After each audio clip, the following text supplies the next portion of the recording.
Your next House Republican majority. With just weeks left until the midterms, the candidates are locked into their strategies. And interestingly, in his article, How Big Will the GOP House Majority Be After the Midterms, Karl Rove points out that the Republican and Democratic Party blueprints are mirror images of each other. That's to say, each side is talking around the other. The policies that we've seen pushed through have done nothing but drive up the cost of living on everybody, every single American. So while GOP candidates are focused on the economy, crime and the border, they're avoiding abortion, election laws and the January 6 attack on the Capitol.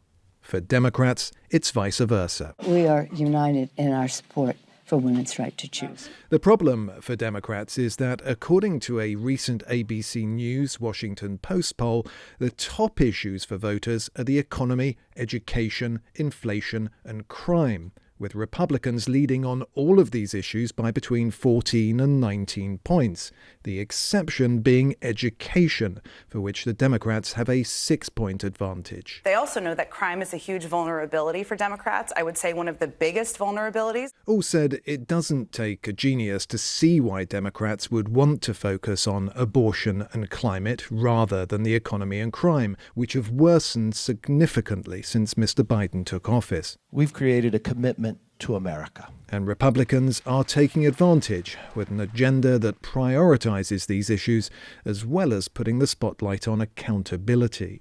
They control Washington. They control the House, the Senate, the White House. They control the committees. They control the agencies. It's their plan. But they have no plan to fix all the problems they created. House Republicans will immediately ensure that we hire 200,000 more police officers across this country. If there's 87,000 people needed in America, it's at the border to secure America's border, not over at the IRS to go after small businesses and hard-working families.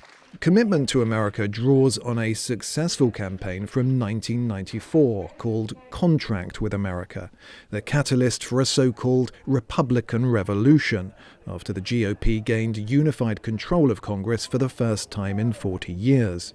Today, House Republicans say commitment to America is uniting the party. We've got people that have different approaches, all the way from Dave Joyce to Marjorie Taylor Greene.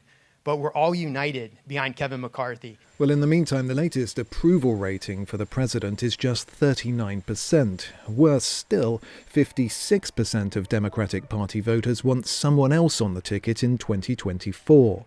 If the election is about who is the most extreme, then they're going to win. If it is a referendum on the president, they will lose, and they know that. Granted, all this speculation hinges on one's faith in polls, which in recent years have been less than accurate.